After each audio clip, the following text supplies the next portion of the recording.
जो है वो एफआईआर वाले पोस्ट कोड पर करते हैं। देखिए आज दो तीन चीजें मैं इस बारे में करूंगा, क्योंकि बार बार जो व्हाट्सएप के जरिए, क्योंकि अब फोन नंबर भी एक दूसरे से शेयर हो गए हैं, तो लोग जिस तरह से मुख्यमंत्री या मुख्य सचिव या मास मेल करते हैं राज्य चयन आयोग को चलाने को लेकर, रिजल्ट घोषित करने को लेकर, उसी तरह से मुझे भी जो व्यक्तिगत नंबर है उस पर जो मैसेज है, व्हाट्सएप मैसेज है, वो बड़े ज्यादा फ्रीक्वेंसी में है।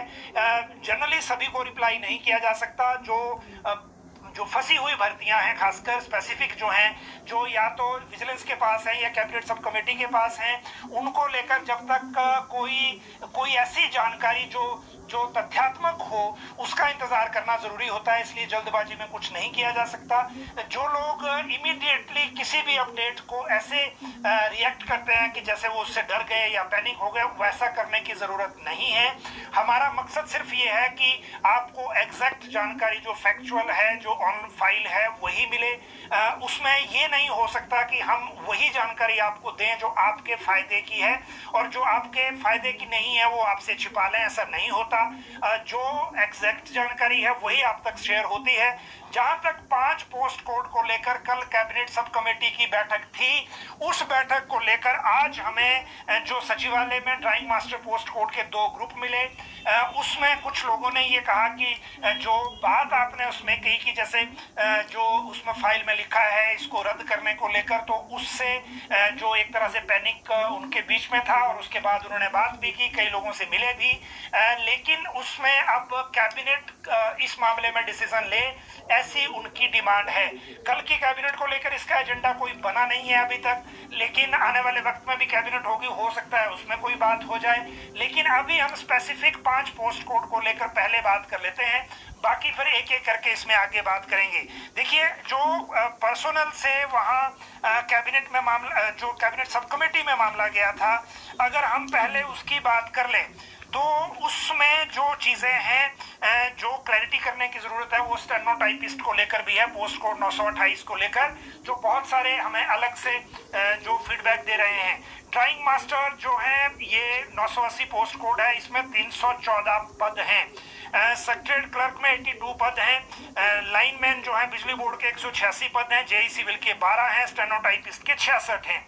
स्टेनोटाइपिस्ट 928 जिसको लेकर किसी की जो फेसबुक पोस्ट है किसी मिनिस्टर की कैबिनेट की बैठक के बाद जिसमें 928 मेंशन है, वैसा नहीं है। ये पोस्ट कोड अब भी कैबिनेट सब कमेटी के मैंडेट में है, और उसकी वजह यह है कि जो विजिलेंस ने रिटर्न सरकार को दिया है कि ये अंडर इन्वेस्टिगेशन है, क्योंकि इस मामले में एफएसएल का जो डाटा है वो अभी क्रॉस मैच होना है, ये विजिलेंस ने कहा है। इसीलिए ये 5 पोस्ट कोड अब भी इसके दायरे में है। जो कैबिनेट सब कमेटी है उसकी जो 21 पोस्ट कोड अलग से गए हैं, उसमें ये शामिल नहीं है 928। ये मैं आज रिकॉर्ड देखने के बाद कह रहा हूं। उसकी सबसे बड़ी वजह यह है कि जो 21 पोस्ट कोड की फाइल गई है अब सरकार को कार्मिक विभाग के माध्यम से, उसमें सिर्फ 58 पोस्ट हैं। टोटल पद जो भरे जाने हैं 21 पोस्ट कोड में, वो सिर्फ 58 हैं। उसमें 1, 2, 3 इस तरह के पोस्ट हैं। अगर इसमें 928 भी होता तो 66 पोस्ट एक साथ इसमें ऐड हो जाएंगी, वैसा नहीं है। तो जो 928 के स्टेनोटाइपिस्ट के जो अभ्यर्थी हैं, जो ये सोच रहे हैं कि उनका चला गया है इससे बाहर, वैसा नहीं है। और जो बाकी मामले हैं, चाहे वो सेक्रेटरी क्लर्क है, ड्राइंग मास्टर है, कल की बैठक में अभी भी उसके मिनट्स आने हैं। मिनट्स जब आएंगे तो उसकी जानकारी हम आपको अलग से देंगे कि उस मिनट्स में क्या है। लेकिन अभी तक की अपडेट के मुताबिक कैबिनेट सब कमेटी में जो डिस्कशन हुई 5 पोस्ट कोड की, उसमें सिर्फ इतना था कि जो ब्रेक थ्रू नहीं मिल रहा है, कोई ऐसी नई इंफॉर्मेशन किसी भी जो स्टेक होल्डर है बीच में, एक विजिलेंस है, एक कार्मिक विभाग है, एक लॉ डिपार्टमेंट है, और जो इन तीनों में से एक राज्य चयन आयोग है। ये 5 जो स्टेक होल्डर हैं बीच में, इनमें से कोई भी स्टेक होल्डर ऐसा नहीं है जिसने कैबिनेट सब कमेटी के सामने कोई फ्रेश फैक्ट ऐसा रखा हो जिसके कारण जो फाइल पर अफसरों की कमेटी ने लिखा है कि इन भर्तियों को रद्द करना बेहतर रहेगा, उसको ओवर रूल किया जा सके।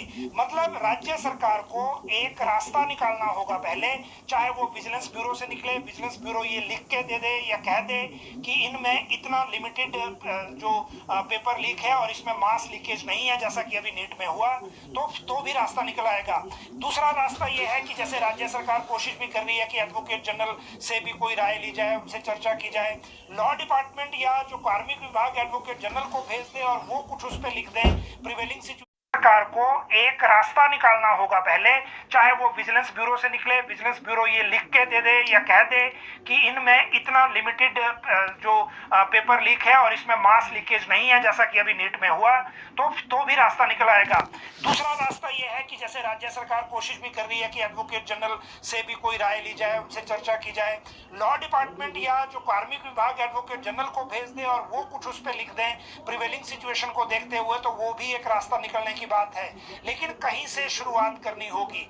अगर कैबिनेट, मुझे नहीं लगता इस स्टेज पे कि कैबिनेट सब कमेटी ने अभी किया नहीं और कैबिनेट डायरेक्टली टेकअप कर ले, और वो वैसे भी प्रोसीजरली गलत हो जाएगा, लेकिन किसी ना किसी को बीच में से रास्ता निकालना है।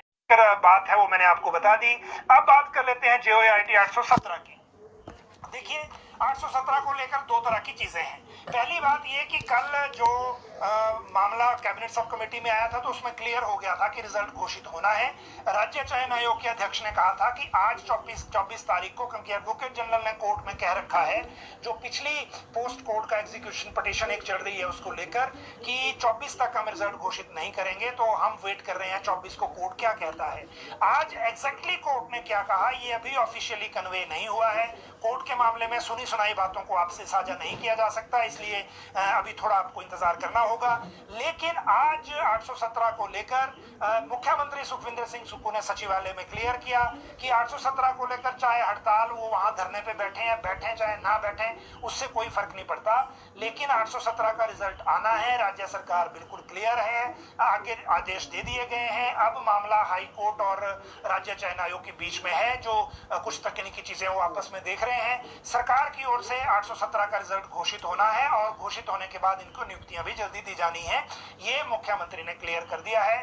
तो जो लोग जो चाहे वहां हमीरपुर में बैठे हैं चाहे यहाँ हैं, उनको ये बात अब मान लेनी चाहिए, क्योंकि चीजें जो हैं जो हाई कोर्ट में चल रही हैं वो उन्हीं की आपस की लड़ाई की है, अलग अलग पोस्ट कोर्ट की। उसमें सरकार का रोल उस तरह का है नहीं। जब RNP रूल का इशू था तब हो गया था जो होना था, लेकिन उसके बाद जो केस है अब वो आपस का है, उसमें सरकार का कोई रोल नहीं है।